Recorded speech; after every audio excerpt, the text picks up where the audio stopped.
नमस्कार, मैं शिवानी राय। केवीएस के टीजीटी के पाठ्यक्रम में सम्मिलित है महाभारत कथा। महाभारत कथा का अध्ययन करते हैं। महाभारत की कथा महर्षि पराशर के कीर्तिमान पुत्र वेदव्यास की देन है। तो वेदव्यास के पिता हैं महर्षि पराशर और वेदव्यास की देन है महाभारत। व्यास जी ने महाभारत की यह कथा सबसे पहले अपने पुत्र सुखदेव को कंठस्थ कराई थी। तो महर्षि पराशर के पुत्र हैं वेदव्यास और वेदव्यास के पुत्र हैं सुखदेव। और सबसे पहले वेदव्यास ने महाभारत को सुखदेव को ही कंठस्थ कराई थी, याद कराई थी। बाद में अपने दूसरे शिष्यों को मानव जाति में महाभारत की कथा का प्रसार महर्षि वैशंपायन के द्वारा हुआ। वैशंपायन व्यास जी के प्रमुख शिष्य थे।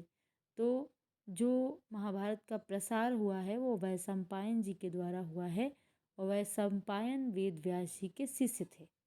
ऐसा माना जाता है कि महाराजा परीक्षित के पुत्र जन्मेजय ने एक बड़ा यज्ञ किया। इस महायज्ञ में सुप्रसिद्ध पौराणिक सूत जी भी मौजूद थे। तो ऐसा कहा गया है कि महाराजा परीक्षित के पुत्र जन्मेजय ने बड़ा यज्ञ कराया और उस यज्ञ में सूत जी मौजूद थे। सूत जी ने समस्त ऋषियों की एक सभा बुलाई। महर्षि शौनक इस सभा के अध्यक्ष थे। तो सूत जी ने समस्त ऋषियों को सभा बुलाई थी और महर्षि शौनक जो हैं इस सभा के अध्यक्ष हुए। सूत जी ने ऋषियों की सभा में महाभारत की कथा प्रारंभ की। महाराजा शांतनु के बाद उनके पुत्र चित्रांगद हस्तिनापुर की गद्दी पर बैठे। तो शांतनु के पुत्र थे चित्रांगद। उनकी अकाल मृत्यु हो जाने पर उनके भाई विचित्र वीर्य राजा हुए। तो शांतनु के पुत्र थे चित्रांगद, उनकी अकाल मृत्यु हो गई तो उनके दूसरे पुत्र विचित्र वीर्य राजा हुए। उनके दो पुत्र हुए। तो विचित्र वीर्य के दो पुत्र हुए धृतराष्ट्र और पांडु। बड़े बेटे धृतराष्ट्र जन्म से ही अंधे थे, इसलिए उस समय की नीति के अनुसार पांडु को गद्दी पर बैठाया गया। तो जो धृतराष्ट्र और पांडु हैं यह शांतनु के पुत्र विचित्र वीर्य के बेटे थे दोनों, और धृतराष्ट्र जन्मांध थे। तो इसी कारण पांडु को गद्दी पर बैठाया गया। पांडु ने कई वर्षों तक राज्य किया। उनकी दो रानियां थीं, कुंती और माद्री। तो पांडु की दो रानी थी, पहली कुंती और दूसरी माद्री। कुछ समय राज्य करने के बाद पांडु अपने किसी अपराध के प्रायश्चित के लिए तपस्या करने जंगल में गए। उनकी दोनों रानियां भी उनके साथ ही गई। वनवास के समय कुंती और माद्री ने 5 पांडवों को जन्म दिया। कुछ समय बाद पांडु की मृत्यु हो गई। पांचों अनाथ बच्चों का वन के ऋषि मुनियों ने पालन पोषण किया और पढ़ाया लिखाया। जब युधिष्ठिर 16 वर्ष के हुए तो ऋषियों ने पांचों कुमारों को हस्तिनापुर ले जाकर पितामह भीष्म को सौंप दिया। तो जब युधिष्ठिर 16 वर्ष के हुए तब पांचों कुमारों को ऋषियों ने सौंप दिया। हस्तिनापुर ले जाकर भीष्म पितामह को सौंप दिया ऋषियों ने। पांचों पांडव बुद्धि से तेज और शरीर से बली थे। उनकी प्रखर बुद्धि और मधुर स्वभाव ने सबको मोह लिया था। यह देखकर धृतराष्ट्र के पुत्र कौरव उनसे जलने लगे और उन्होंने पांडवों को तरह तरह से कष्ट पहुंचाना शुरू किया। दिन पर दिन कौरव और पांडवों के बीच बैर भाव बढ़ता गया। अंत में पितामह भीष्म ने दोनों को किसी तरह समझाया और उनके बीच संधि कराई। भीष्म के आदेशानुसार कुरु राज्य के 2 हिस्से किए गए। कौरव हस्तिनापुर में ही राज करते रहे और पांडवों को एक अलग राज्य दे दिया गया जो आगे चलकर इंद्रप्रस्थ के नाम से मशहूर हुआ। तो यहाँ पर भी यह महत्वपूर्ण है कि हस्तिनापुर में कौरवों का राज था और पांडवों के लिए एक अलग राज्य दे दिया गया था, इंद्रप्रस्थ के नाम से वह मशहूर हुआ। इस प्रकार कुछ दिन शांति रही। उन दिनों राजा लोगों में चौसर खेलने का आम रिवाज था। राज्य तक की बाजियां लगा दी जाती थी चौसर खेलने में। इस रिवाज के मुताबिक एक बार पांडवों और कौरवों ने चौपड़ खेला। कौरवों की तरफ से कुटिल शकुनी खेला। उसने युधिष्ठिर को हरा दिया और इसके फलस्वरूप पांडवों का राज्य छिन गया और उनको 13 वर्ष का वनवास भोगना पड़ा। उसमें एक शर्त यह भी थी कि 12 वर्ष के वनवास के बाद 1 वर्ष अज्ञातवास। महाभारत की कथा के बाद 1 वर्ष की अज्ञातवास करना होगा। उसके बाद उनका राज्य उन्हें लौटा दिया जाएगा।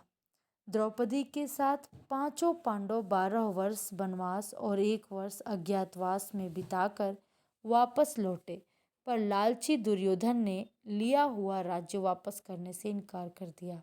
अतः पांडवों को अपने राज्य के लिए लड़ना पड़ा। युद्ध में सारे कौरव मारे गए। तब पांडव उस विशाल साम्राज्य के स्वामी हुए।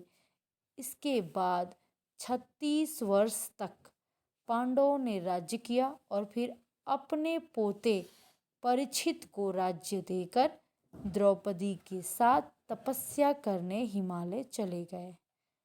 तो पांडवों ने कितने वर्ष राज्य किया? 36 वर्ष। और फिर अपने पोते परीक्षित को राज्य देकर द्रौपदी के साथ तपस्या करने हिमालय चले गए। संक्षेप में यही महाभारत की कथा है। अब देवव्रत की कथा देखते हैं। देवव्रत।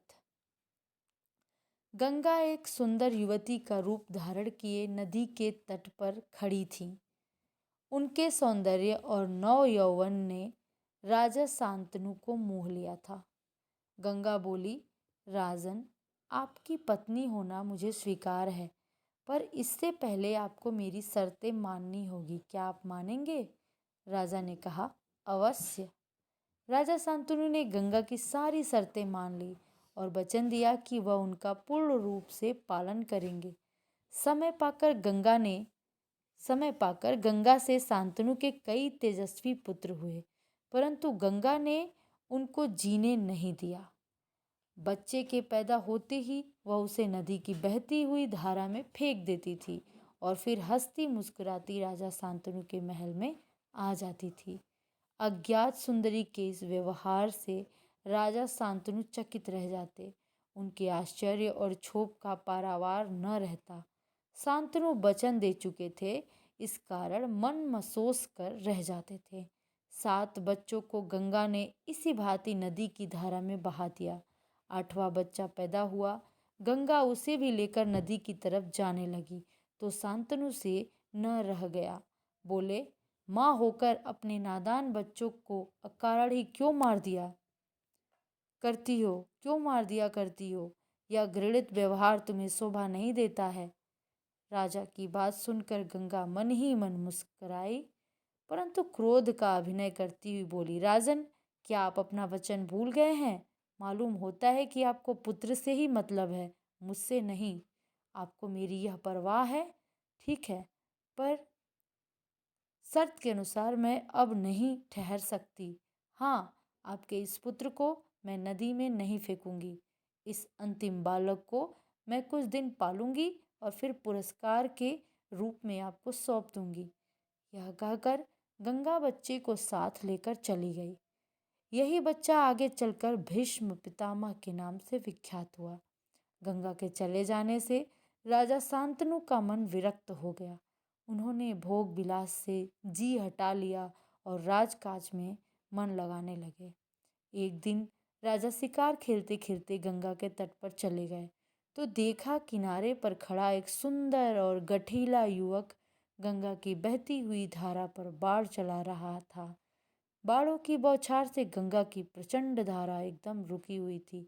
यह दृश्य देखकर शांतनु दंग रह गए।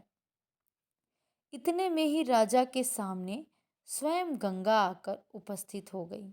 गंगा ने युवक को अपने पास बुलाया और राजा से बोली, राजन, पहचाना मुझे और इस युवक को? यही आपका और मेरा 8वां पुत्र देवव्रत है। महर्षि वशिष्ठ ने इसे शिक्षा दी है। शास्त्र ज्ञान में शुक्राचार्य और रण कौशल में परशुराम ही इसका मुकाबला कर सकते हैं। यह जितना कुशल योद्धा है उतना ही चतुर राजनीतिज्ञ भी है। आपका पुत्र मैं आपको सौंप रही हूँ, अब ले जाइए इसे अपने साथ।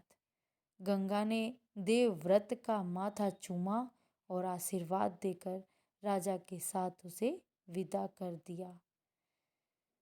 तो गंगा देवव्रत यह कथा समाप्त यहीं पे। अब तीसरे अध्याय में है भीष्म प्रतिज्ञा, वह अगले वीडियो में देखेंगे। धन्यवाद।